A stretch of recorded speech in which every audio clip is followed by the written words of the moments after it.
Assalamualaikum warahmatullahi wabarakatuh. Halo teman-teman, gimana kabarnya? Masih di rumah kan? Stay safe ya. Jaga kesehatan ya. Udah berapa lama di rumah? Mungkin ada yang baru 7 hari, mungkin ada yang sudah 14 hari. Kalau saya sendiri kurang lebih sudah hampir sebulan saya isolasi diri bareng keluarga di rumah. Kata orang sih lebay ya, tapi kita jalanin aja lah biar semuanya sehat. Kayaknya saya tuh mulai ada di rumah sejak anak-anak school from home deh. Buat saya, kejadian ini memang membuat pusing kepala ya, walaupun sebagai kepala rumah tangga saya harus tetap menunjukkan ketenangan yang luar biasa di depan anak dan istri saya. Tapi rasa khawatir saya itu memang cukup besar sejauh ini. By the way, tapi kondisi wabah ini kalau kita pikirkan bareng-bareng, cermati telah mengubah banyak hal, khususnya tentang pemikiran kita. Jadi pemikiran kita tuh 180 derajat dibalikan sama Allah, bisa berubah sedemikian rupa. Coba kita ingat beberapa bulan sebelumnya, bahkan dulu kita curi-curi waktu, cari-cari alasan gimana caranya kita supaya nggak ke kantor. Kita tuh kangen banget buat rebahan seharian di rumah. Sampai saya tuh ke istri pernah bilang, "Neng, kapan nih kita punya kesempatan untuk seharian di rumah bareng kamu, bareng anak-anak, tidak melakukan hal-hal yang berat, ya rebahan gitulah." Nah sekarang kebalikannya, sekarang kita begitu kangennya sama kantor, bertemu teman-teman, relasi, kolega, menjalankan hari yang menyibukkan di luar sana, kangen rasanya. Apalagi selama ini kalau Senin sampai Jumat itu saya biasanya bekerja full. Dari pagi saya berangkat antar anak-anak, pulang sore, untuk kemudian malamnya saya istirahat. Meeting sana sini, bertemu orang banyak. Dan itu diperparah dengan hari Sabtu Minggu. Bukannya kesibukan saya berkurang, justru kesibukan saya bertambah 2 kali lipat dari biasanya. Mulai mengantarkan anak eskul, terus saya juga ada pengajian bareng bapak-bapak hijrah. Terus banyak hal lah yang saya lakukan. Itu di hari Sabtu, sedangkan hari Minggu itu silaturahmi time buat kami. Jadi saya biasanya memilih waktu untuk berkunjung ke rumah tante, kakak, orang tua, saudara, menjenguk orang yang sakit. Kalau udah kondisi kayak gini, I miss it so much.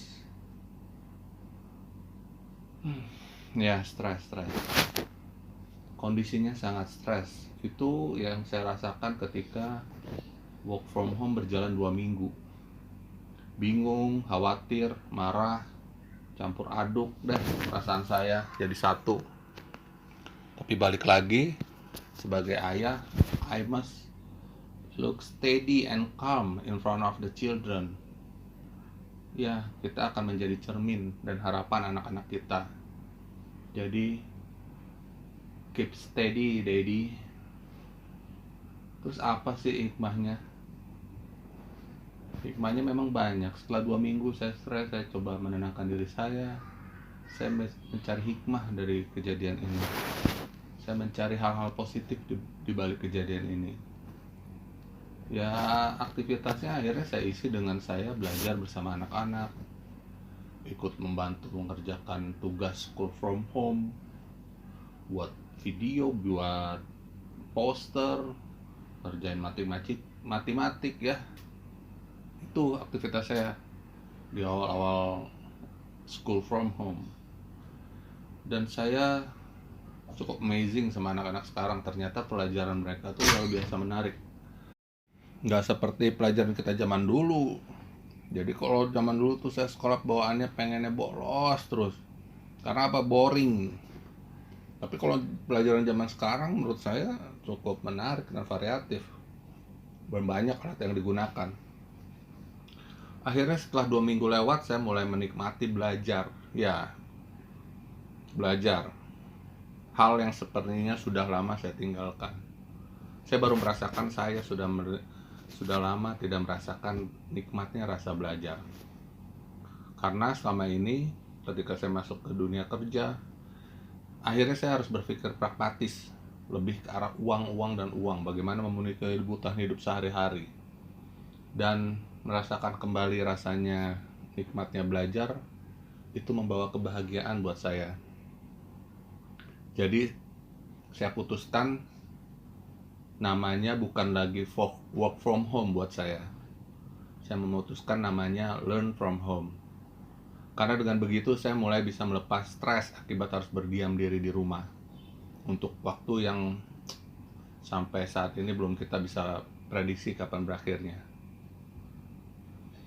Hikmat dari stay at home gara-gara corona ini adalah akhirnya saya tahu ternyata banyak kurang tahunya saya, dan seakan-akan kita diberitahu untuk mencari tahu. Amazing lah buat saya. Saya belajar menjadi guru SD. Coba bayangin teman-teman, menjadi guru SD itu apa coba modalnya? Modal utamanya adalah sabar, membimbing murid-murid yang cenderung kardiman, keras kepala, gak jelas, yang bikin tensi itu kita naik terus. Ya, jadi saya akhirnya mengetahui bahwa sabar itu adalah kunci untuk menjadi guru SD. Buat Bapak Ibu guru, terima kasih. Semoga Allah meridhoi segala amal perbuatannya. Terus apalagi sih? Saya menemukan juga pelajaran yang menarik ketika saya terpaksa harus menjadi imam. Kenapa saya bilang terpaksa? Selama ini saya alhamdulillah, saya kalau sholat ada di rumah, ajak anak saya ke masjid. Kan? Saya menyuruh anak-anak sholat, ayo sholat yuk ke masjid. Tapi dalam kondisi kayak seperti ini, masjid itu kan ditutup. Alhasil saya dan anak saya harus sholat berjamaah di rumah, dan saya harus menjadi imam.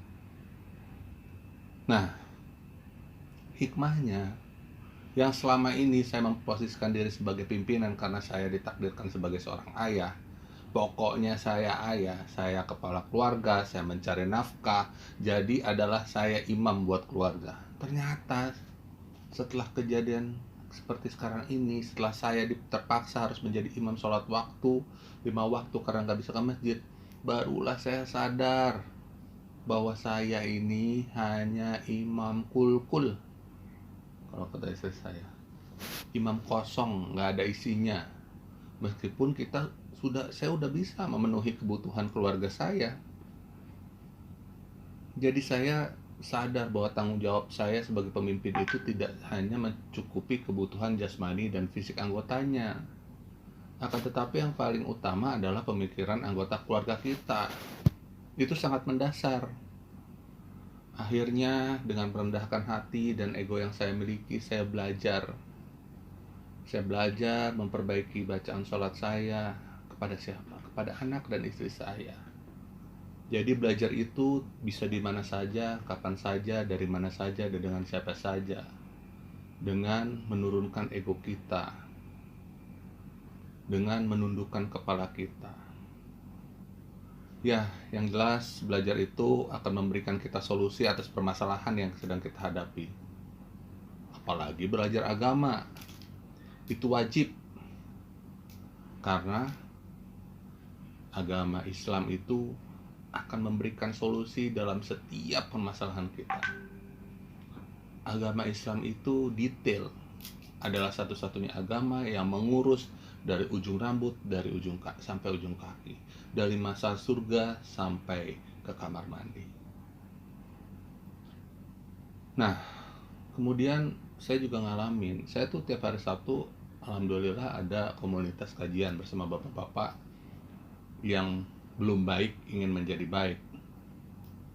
Dan alhamdulillah itu kami lakukan rutin 3 tahun ini dengan mendatangkan ustadz-ustadz untuk menyirami rohani kita.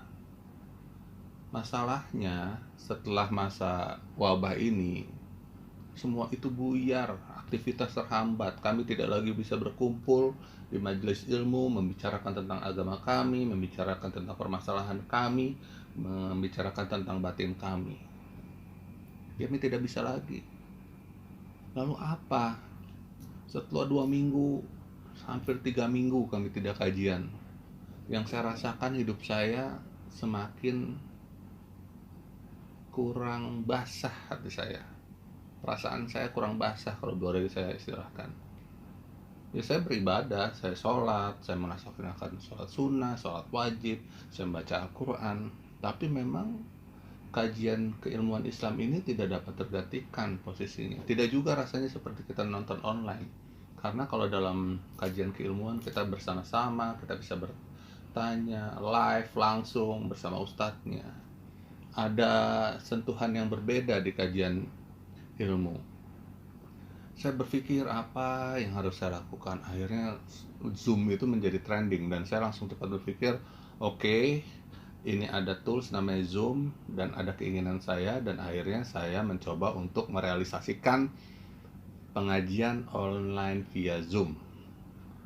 Alhamdulillah Sabtu kemarin kami berhasil kajian via Zoom dengan lancar, dan pesertanya yang luar biasa adalah membludak, dan itu yang membuat hati saya puas. Dan dari situ saya mendapatkan beberapa ide bisnis yang untuk dapat saya dan tim saya realisasikan dalam waktu dekat ini. Luar biasa hikmah dari belajar, amazing lah.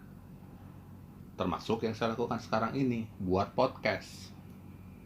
Jadi saya sedang belajar buat podcast. Doakan saya istiqomah untuk buat podcast ini. Saya sebut namanya kontemplasi receh, karena saya juga nggak mau yang serius-serius. Tapi saya harus membuat sebuah konten yang ini dapat berguna bagi orang banyak. Itu cita-cita saya. Nanti saya akan coba dengan metode monolog, dialog. Saya akan ajak beberapa narasumber yang receh-receh tapi memberi nilai buat kita. Amazing bukan? Jadi semoga proses belajar dari rumah ini akan terus melahirkan ide-ide baru buat saya. Jadi buat teman-teman, stay hungry, learn from home. Semangat. Assalamualaikum warahmatullahi wabarakatuh.